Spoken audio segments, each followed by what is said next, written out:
Hey there, and welcome back to Up Next in Commerce. I'm Stephanie Postles, your host and the CEO of Mission.org, and I'm glad to have you here. Because if you're like me, then you've seen the new Mint Mobile commercials with Ryan Reynolds popping up. And if you haven't yet, do a little bit of Googling to find one. You will not be sorry. And it's true, Ryan is more than a spokesperson to the company. But my guest today, Kenny Smithnanic, who's the AVP of e-commerce at Mint Mobile, explains that the brand's success goes far beyond Ryan's charm. Tune in to find out how Mint Mobile is achieving exponential growth and what role consumer psychology plays in Kenny's methods and strategies. But before we jump into the interview, I want to give a shout out to our sponsor, Salesforce Commerce Cloud, who just put out the second edition State of Commerce report. For tons of insights from thousands of industry leaders, check out the second edition State of Commerce report at sfdc.co/commerce insights. That's sfdc.co/commerce insights. All one word. Okay, let's get into the interview. Kenny, welcome to the show. Thanks for having me. I'm very excited to have you today. So I want to start off with something you probably get all the time, but Ryan Reynolds, let's just start there and get that out of the way. Is he a partial owner in the company? Tell me all the details. So he's a partial owner in the company, and that's all public knowledge. So I'm happy to share that. And what's been interesting is he has his own marketing production company called Maximum Effort. And so a lot of the work that comes from Ryan comes from him or his team. And it's been really interesting to watch him work over the past 2 years. So he bought in 2 years ago in November, and he's been on a steady stream of creating ads and marketing material for Mint Mobile ever since. So it's been really fun to watch. It's a unique experience, right? How often can you have someone who's an owner and a celebrity at the same time?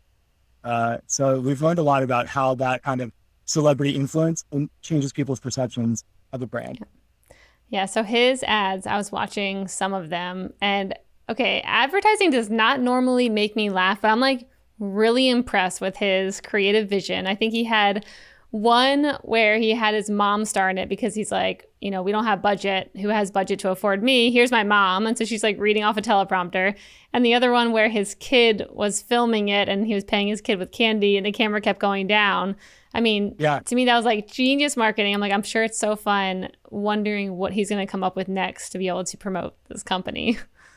Absolutely. And he calls it fast advertising because they spin up new ads really quickly. And Ryan works closely with our CMO and our internal creative agency to create these ads. But the thing that I've learned the most is that while he has his own big brand and he's a huge influencer in his own right, like you said, the ads he's creating are so clever that he doesn't just sit back and lean on his celebrity. And we've even seen ads perform really well that come out of his shop that he's not in. So to me, the lesson has been there are still ways to cut through the noise in advertising, even if you aren't a household name, because a lot of the things he's doing in these ads could have been thought of by anybody. They just happen to be thought of by Ryan, who has his face on it and adds some extra. But routinely, like you said, like the ads make me laugh. YouTube comments for all these ads are people saying like, this is the only person in the world who has me seek out advertisements to watch. Yep. Yeah. I didn't even know, he owned this company or was a partial owner. And then that was a thing. And then once I started seeing the ads, I'm like, oh, now I need to go find more. I mean, what is if you know, like, what does the creative process look like behind the scenes? How are these ads being created and what are you learning while watching this whole process? Yeah. So the ads are being created. It's either someone on our team comes up with an idea and shoots it over to Ryan and his team or vice versa. And it's very much collaborative. And then his team will help shape up the scripts. And then sometimes like our CMO will be flying to meet Ryan for a shoot, with like 1 day's notice, because so many of these ads are very topical. They work really well at a specific point in time when they're ideated, but they won't work later. So everything has to be really fast. And again, the thing I've learned the most is I think I'm trying to learn through osmosis the way they approach advertisements with kind of a perpendicular slant. So if everyone's going this way, he doesn't want to go slightly this way. He wants to come at it from a totally different angle. And I think that's a good practice overall through all of marketing. I'll cut through the noise and sound and look different. Love that. Okay. So tell me a bit about your background and how, like, what drew you to Mint Mobile? Yeah. So I've been a direct response marketer for 6 years before Mint Mobile. I was working at a political consulting firm. And then I was working at a company where we sold cell phone cases online, which was a really great experience for direct response marketing because cell phone cases are cheap. are low cost, and people can buy them on an impulse. As long as they know that the case will fit their phone and they trust the site, they'll buy. And the thing that I've always loved about direct response marketing is the learnings that you get as you test and as you put stuff out into the market, and then the way that those learnings add up over time to give you even better insights about customers. The problem with the cell phone cases business is that we were selling things that we were buying straight from China. There's no brand name, there's no brand equity, which meant the whole company rose and fell purely on the direct response marketing efforts and how efficiently we could manage our marketing spend.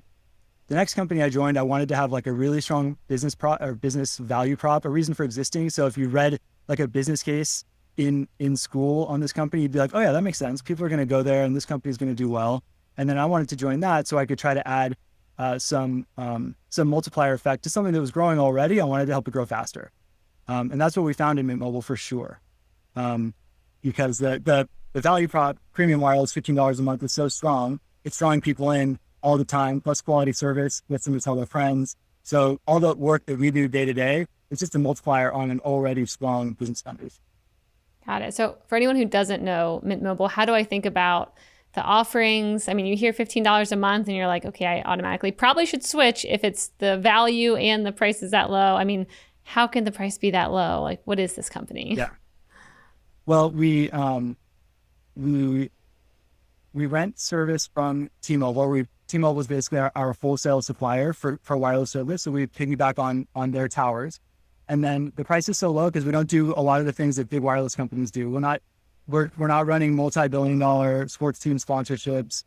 We don't have physical stores, so we don't have all that overhead to support them. We don't have to train a whole team of salespeople to occupy those stores. And then we also, the last thing we do to help pass on savings is we only offer plans in 3 months, 6 months, or 12-month increments instead of going month to month. So we let people buy in bulk on wireless, and that obviously creates its own savings. Just like when you go to Costco and you buy a lifetime supply of paper towels, you get a better price than if you just buy a single roll. Mm-hmm. It's really interesting thinking about just the cell phone industry like landscape and all the different providers, because instead of finding maybe new customers, oftentimes I'm sure you're having to pull them from other providers. How did you have to switch your marketing tactics to think about, instead of just finding new customers who maybe never knew about this product to you're already using a different one and now I need to convince you to do the work, get out of your contract and come over here? That's a very insightful question because that's exactly our challenge every single day. Most people probably should switch, including my dad, who every few months calls me and he's like, I have to switch to Mint. What do I do? And then he just doesn't go through the work of doing it because he doesn't need to say it badly enough, or he's a little too scared of the technical components. So it's been interesting to watch the brand evolve in the 4 years since I've been here, because at first we were targeting people who they knew about SIM cards and knew how to switch their service. They knew about all the non-big wireless companies, and we were always shopping off the deals. So those were very much the early adopters. And then in the past 3 years, we've been getting more and more people who have been lifetime T-Mobile, AT&T, Verizon wireless subscribers. And that has been more of a challenge. So a lot of what my team does every day is think about what's getting people's way. How do we make this feel like less of a chore and start to de-risk it for people? Because on the one hand, it's not very expensive, but on the other hand, it's kind of your whole lifeline to the outside world. So there's this weird dichotomy where people think really hard about it, even though the price is really low. And that doesn't come up very often when you're trying to sell something online. Yeah. So what kind of tactics are you using then? Because, I mean, this sounds like such a difficult problem. What have you been experimenting, especially recently, with? So the first big thing we tackled was what we call the validation flow, which tells people that where they live and where they go will have good coverage, and that the phone that they have now will work with Mint Mobile. You don't need to buy a phone when you switch to Mint. That's really a big difference between us and the big carriers. Most of the time, the big carriers, you switch into them because they have a killer phone deal. And over the next 2 years, you're paying off the phone, and the carrier's making money because of their overpriced wireless service. So we don't play those games. So you can buy a device from us. It's generally at market value or market price. You don't get a free phone or anything like that because we pass all these savings on to you in the form of low-cost wireless. And then one thing we've been experimenting with recently is something that I'm really excited about. Because like I said, I mentioned my dad as a use case. I haven't gone to his house and physically switched him over yet because I'm using him as a barometer to tell us when we're really getting the sweet spot of making it feel easy. So what we've done is we just launched something we call premium activation support. And it's an extra cost. It costs $15. But what it does is it lets people like my dad get that assurance that when they when they decide to make the switch, they're going to have someone to hold their hand. So premium activation support, we'll have one of our top tier managers on the customer care side. They'll get on the phone with you. They'll call your current carrier. They'll help you switch your phone. They'll help you get your phone unlocked if you have to. They'll walk you through every single step in the process. So you're never left to figure things out on your own, which I think is what my dad always gets hung up. And I'm using my dad as a model because I know him well, but also I just see him all over the place in the market in general. People who might come to the site, they start going through the shopping experience, but they just don't love that it's so asynchronous. And buy now, you get your SIM card in the mail, and then you switch over to yourself. They'd rather have it be a much more managed process. And it's worked well. We've had a decent take rate on this service. And manage with humans behind the scenes or bots, or is it a mix of both depending on what the customer wants? All humans. Right now it's all humans. Yeah. I feel like that's crucial for like phone service switching. You definitely want someone to talk to and just be like, just tell me what to do. Make it easy and not get caught up in any loops or anything. And that's why we call it premium activation support, because there are automated ways, and our activation process is not hard. So, but if you're a little unsure and $15 is all it takes for you to really get over the hump, you're still like on your first order, if you buy activation support, you're still paying less than you would this month on the normal wireless bill. So all in all, it's a pretty easy sell. But yeah, having someone there to hold your hand makes a lot of sense. And Mint Mobile, we really do focus on passing savings to customers. So if it wasn't a real person, it was all automated, we probably wouldn't even sell it because there's no cost to us. So why would we give our customers a cost? Got it. So I was going through your Twitter and I was reading one of your posts where you were bringing up nudges, where you could kind of like nudge someone to do something. And what was the other one? Was it sludges? Sludge. Okay. Can you tell me the difference between those two? And then I want to hear if that relates to any of your work today or maybe what you're seeing with that. But first, definitions.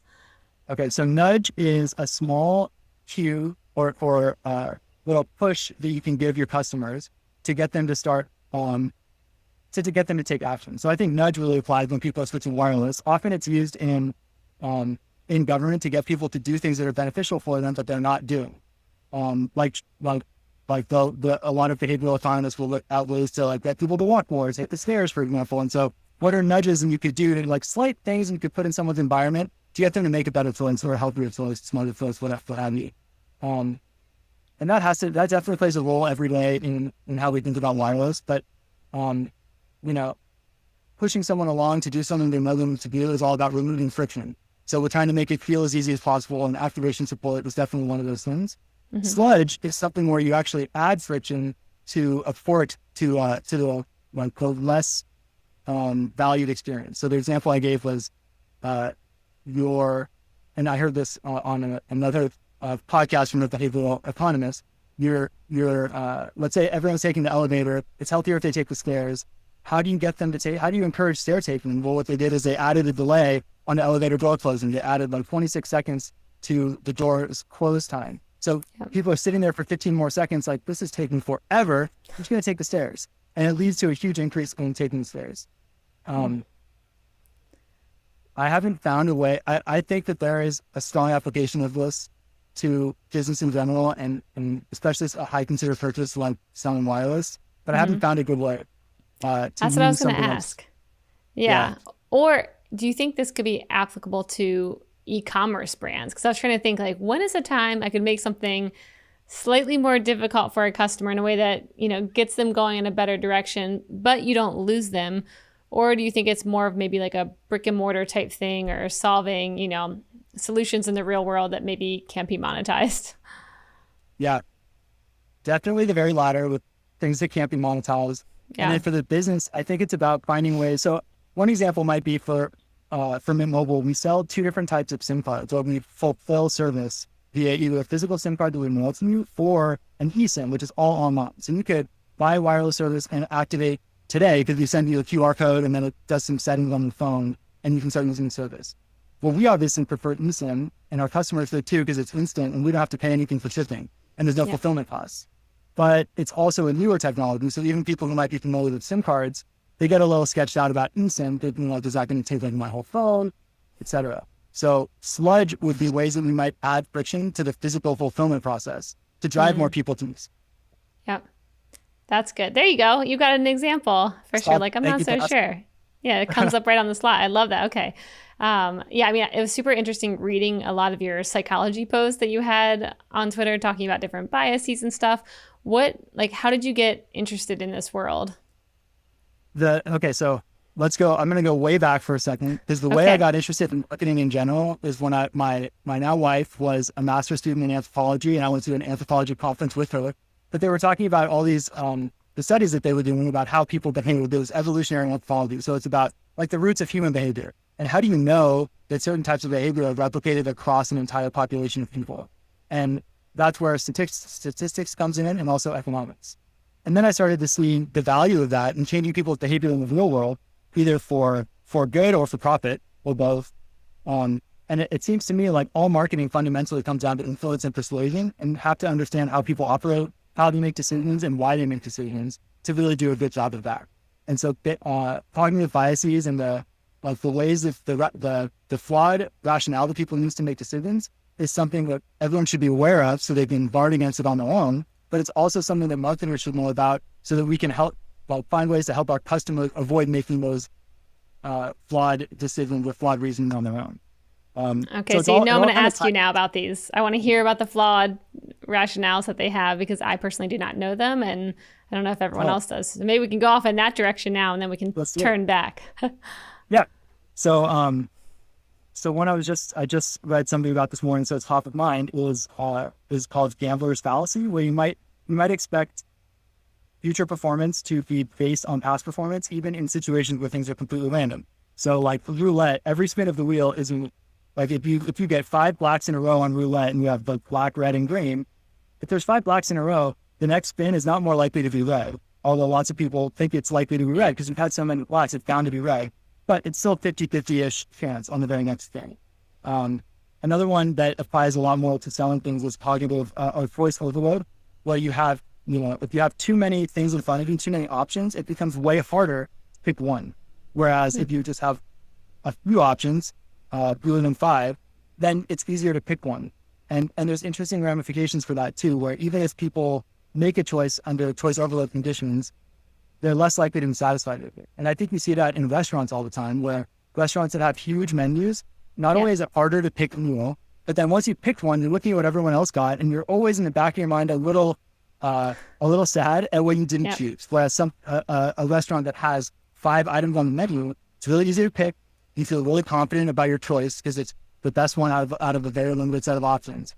And then that also comes in with selling wireless service. So we technically sell 12 different plans with different data amounts and durations, but that's a lot for people to pick up on. So it's just a lot more. Switching wireless is hard. There's lots of information that's in your mind. You're not really sure if it matters, if it doesn't.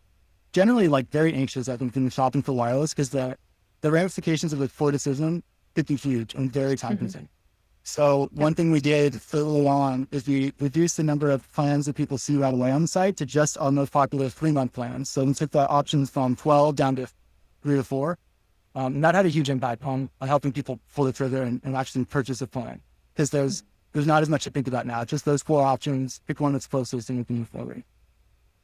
That's great. Okay, I like how you related that to an exact thing you did within the company just through knowing that. Tell me about the gambler's fallacy. How can I think about that? And it doesn't have to be at your current company. It can be, just within e-commerce. How can I apply that one? So I think that one mostly applies to people who are practicing marketing, because you expect that you're going to see the same thing you saw in the future. The same thing you saw previously, you expect to see it in the future. And that's not necessarily, because you need to really understand the motivation, the reasons why you saw a certain behavior in the past.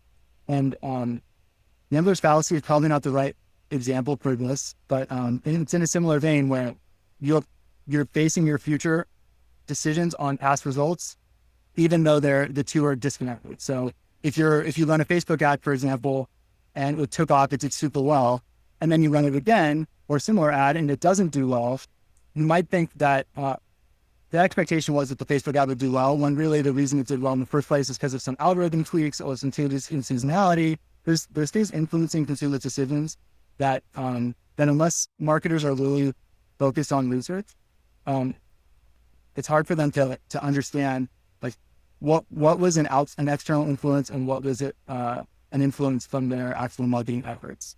Mm-hmm. So I see that happen all the time with new marketing. I'm also looking at your post right now. I'm looking at the one on where it has survivorship bias, conservatism bias, scope neglect. Those are interesting too. Yeah, especially survivorship bias. I see that a lot all the time, because often if you're reading best practices, you're reading the best practices of a company that has survived and flourished. Other companies that may have failed may be doing exactly the same playbook as the company you're reading about that was successful. Yeah. But you think that the playbook you're reading was the cause of their success, when in reality, they just happen to be the only people that are broadcasting a playbook. It wasn't, their success might be due to something entirely different. So with that in mind, you realize it's important to take look at what people call best practices, but try to break them down into basic principles or like initial truths about the world, and then build back up from there, because just copying someone else's playbook has no guarantee of success. And failing at marketing is super expensive error. Yeah, we need more failure stories. Like, where are the companies who are gone, who are like, oops, here's the things that, I would do differently? Because I think that whole term comes from, you can correct me if I'm wrong, but I think it comes from hedge funds, where you look at the performance of these hedge funds or these index funds and you see a great number, and it's because they killed off all the other funds that were part of that portfolio. And so what you see left is just the ones that survived. And so the number looks great. But yeah, I want to hear more failure stories from these companies so we can actually learn, like, why did they go down the way they did? I totally agree. And it's interesting because there's I think it's all survivorship bias, because they don't have a microphone. You have to have a failure, and then the same person involved in the failure has to go on to a success, so they then have a platform to talk about their failure. People will listen. Otherwise, I think there's so many failures, it's hard to pick out which ones matter. And it's the same on Twitter growth. So I've been on Twitter for like 2 months now, and I've been reading a lot of what people have done to grow faster or get bigger audiences on Twitter. And I'm realizing that both those are self-perpetuating stories, because everyone who may have followed the same playbook but didn't get big has no platform to voice the failure of following that playbook, because by definition, no one's following them and no one's seeing their posts. So you can't actually understand the success rate of any given framework. So you have to look at base principles. I think that applies across all marketing. Yeah, that's great. So how do you stay up on all the, things around psychology that it seems like you're directly applying into the business? I mean, what are you listening to or reading?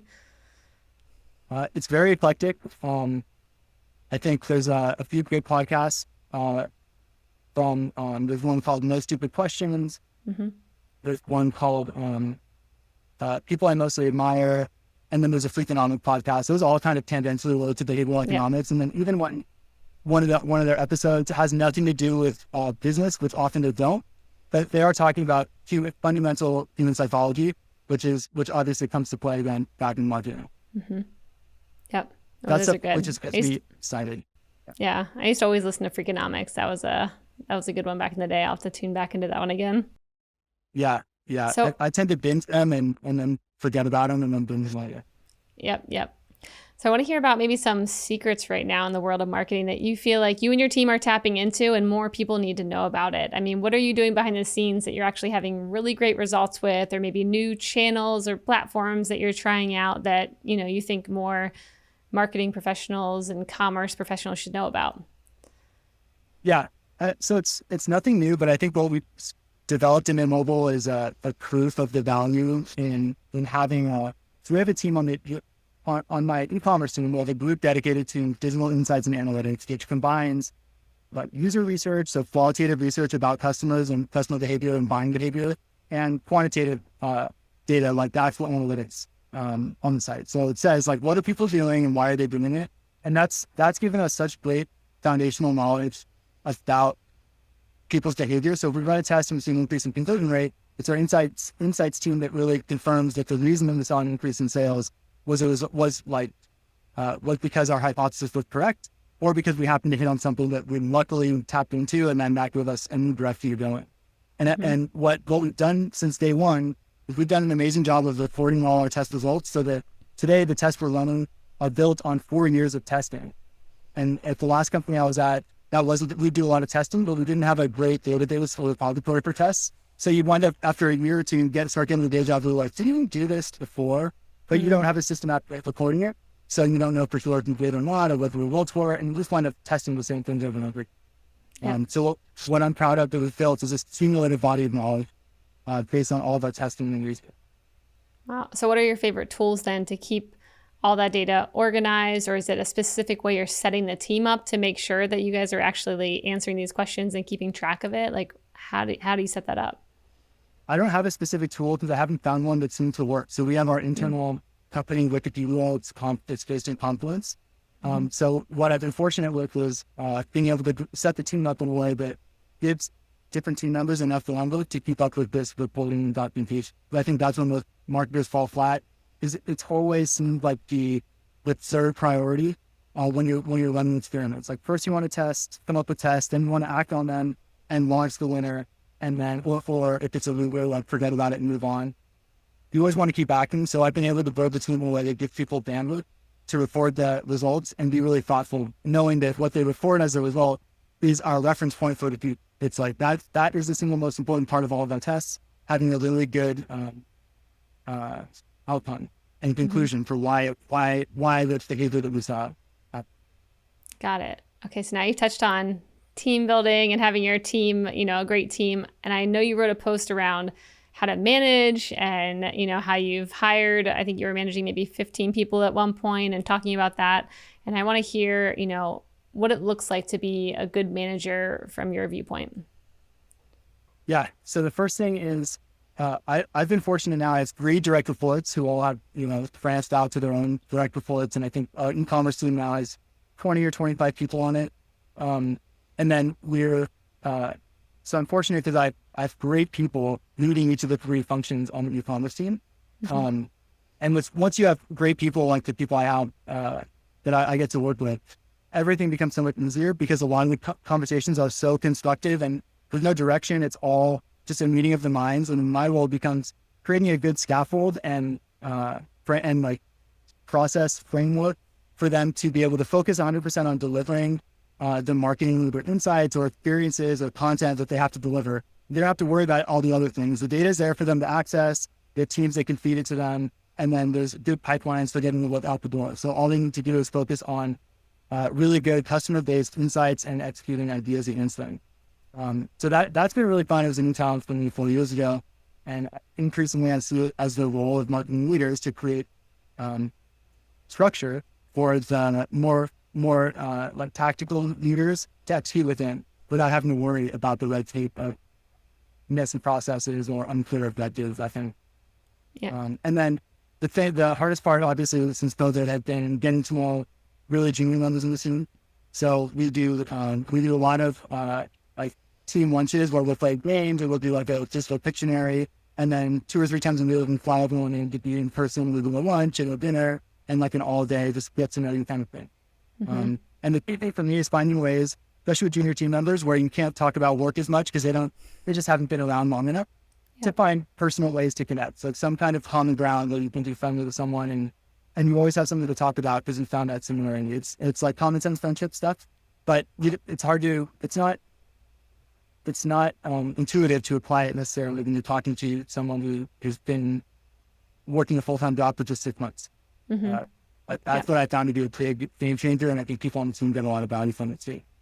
Yep, makes sense. So I'd love to ask, what are some maybe technologies or trends that you're watching right now? You seem like you're someone who stays up to date in the world of commerce and all the things that are changing quickly. Is there anything that's piquing your interest right now or that you're following? Yeah, I'm looking really heavily at quizzes right now. I think they've been big for a couple of years on a lot of websites, but they're interesting because they break the mold of normal e-com-based best practices, say. So normally on e-commerce, you're trying to reduce the number of inputs required to do a thing. So on the checkout form, the fewer inputs you have, the more conversions you get. On a lead gen form, the fewer required fields you have, the more inputs you get. But the thing about quizzes is that across the board, people are finding that the longer quizzes do as well or better compared to shorter quizzes. So what I love about the concept of quizzes is for any kind of product that requires some consideration, or a product where a customer is likely to face quiz overload because they can't pick for one that fits them out of all the options. A quiz gives you a really targeted silo that lets the customer give you the inputs that they need and can also educate them along the way. So on a traditional website funnel like ours, you have like the homepage, you have the category page, product, cart, checkout, and then order complete. And you're trying to like and the customer is really only interested in one piece of information on each of those pages because they think they know what they want. So whether your copy that's trying to sell to the customer on picking you is read or not is a total crapshoot because it's one piece of content among many on page. Whereas with quizzes, you know that people are reading what messages you're putting in front of them. So if it's like for wireless, if we're trying to help someone find the right data plan or try to help them calculate their savings, in between questions, we can sprinkle in a sentence or two that educates them on the brand and how the service works. Whereas it's in the general flow of the website, it's really easy for someone to wind up on the cart without having read anything because they've just clicked the buttons and gone through without reading anything. The quiz lets you educate someone, and at the end, they're more likely to buy because they have a very targeted recommendation on what to buy. And they feel confident because they spent so much time with the quiz. Of course, it's going to understand their needs better, and it asks them all the questions that they think are relevant for making this decision. Oh, that's great. And then the thing that really interests me is that quizzes don't have to open with something really directly related to selling the product, which could feel more like a chatbot. So we're looking at different ways to make, we haven't found one that I love yet, but we're looking at different ways to make like the opening question of the quiz a lot more engaging and surprising. Like what, getting people to think like, what is this? And then it starts with some questions that you're like, this doesn't seem related to wireless at all. But then after you started the answer, we're kind of hooked in, and then we get into the wireless, and in the end, it's kind of at the end. That's fun. Okay, what's your favorite question that you've at least brainstormed? It didn't have to go live, but opening question. Yeah. Okay, so I can never remember the right wording for it, but it's something like piggybacking on other big other quizzes that might exist. But it's like, which Marvel superhero is your phone usage most like? Something good. Weird like that. What I would start that. There. Yeah. Yeah. So I could see how Thor might not use a cell phone at all. He's like just texting, and so like maybe if you're like, if you're in your 60s or 70s, you somehow match more with Thor. But if you're on there all day, every day, and it's, I don't know, maybe it's like you're Tony Stark and always connected. If you have a lot of connected devices in the house, that kind of thing. Mm-hmm. So we haven't really put that into words while we're running through rigorous results or like testing net, but I think there's something there to try. That's exciting. Yeah, it was fun. We put a quiz on our website to see, should your company partner with us on a podcast? And with the answers, we put little memes or, things like GIFs that were moving. And that quiz converted so much better than the one that just had the answers, which from our perspective, we were like, okay, we have B2B buyers. They don't want to mess around with GIFs. And, that's like maybe too young for them. And it converted higher when we added the more like, animated answers. Just on the results? Yeah. I mean, the completion rates were way higher because people wanted to I guess they wanted to get through and see what gifts we had throughout the whole quiz because they were on every slide.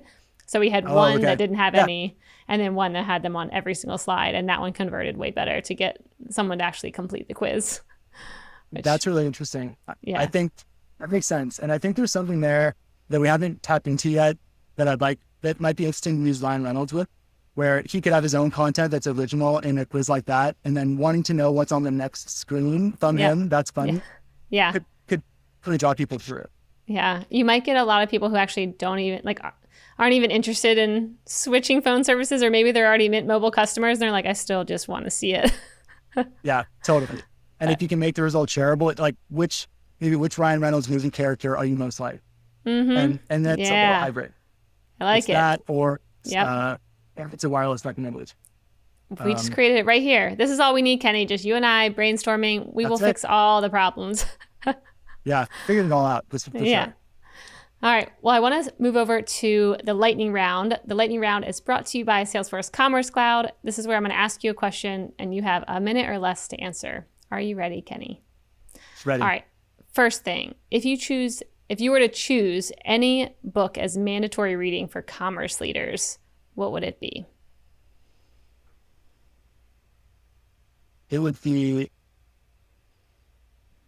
it's actually a leadership book. It's called Multipliers, but for all leaders everywhere, you need to be able to get the most out of your team, out of their potential.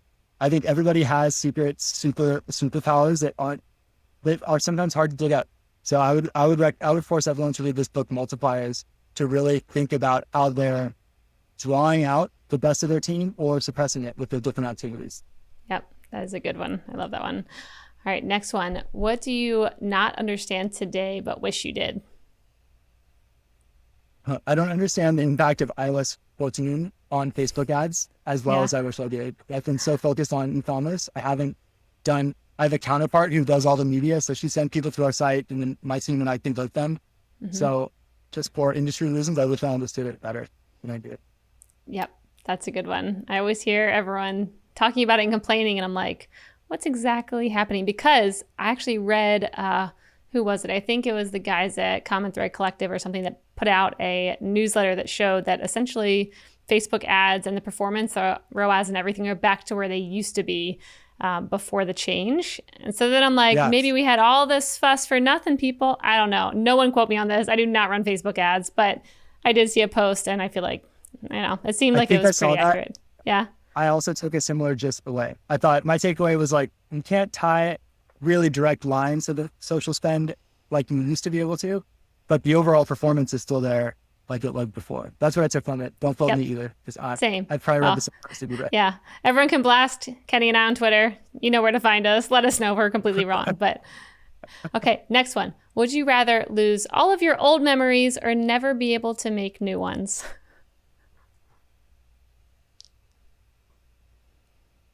I'd rather lose all my old memories and make new ones. As long as I can remember the new ones, like from this point. Yeah. There you go. I didn't think about that part of the question. Yeah, you can remember your new ones. Okay, yeah. So for sure, make new memories because I'm already bored of the old ones. All right, there you go. Last one. What looks unsustainable but is actually just a new trend we haven't yet accepted?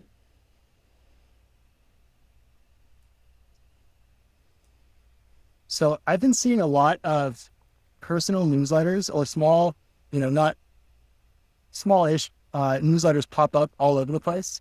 That seems like it won't last forever and there's going to be some consolidation and then everyone's going to get into, there's going to go back to just a couple of newsletters that people read. Morning Brew is a big example of that. There's another one, The Hustle, which was a really big newsletter. But these guys are, there's also thousands and thousands of smaller ones with 1,000, 10,000, 100,000 subscribers that I think are all over the place. And I think they're here to stay as a model of new content consumption, a way to cut through the noise with the newsletters from the creators that you like directly rather than from aggregate services.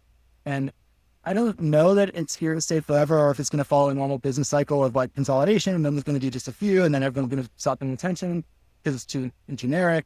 But something about it just feels like it's here to stay and it's like a new part of the economy, both opportunities for individuals, but also for companies to find ways to take advantage of it. Yeah. Oh, that's a great answer. Sometimes my guest gets stumped on that one, but you just nailed it, crushed it. That's great. Well, thanks. Right. I've made it up on the spot. Perfect. Well, Kenny, this has been awesome. Thank you so much for coming on the show today and being an epic guest. Where can people learn more about what you're up to and Mint Mobile? I'd like them to follow me on Twitter, Kenny Smithnanic. And then Mint Mobile will, if you visit our site one time until you buy, will be in all the other websites that you can visit and pre-roll on your YouTube videos. So that's a good way to keep up with Mint Mobile. You can also follow us. Our CMO is very active. And so there's always like some good tidbits to hear about what Mint Mobile's up to on LinkedIn. Awesome. Thank you, Kenny. Yeah, thank you. If you're looking for the #1 platform for all things commerce, there's no better choice. So definitely go check it out at salesforce.com/commerce.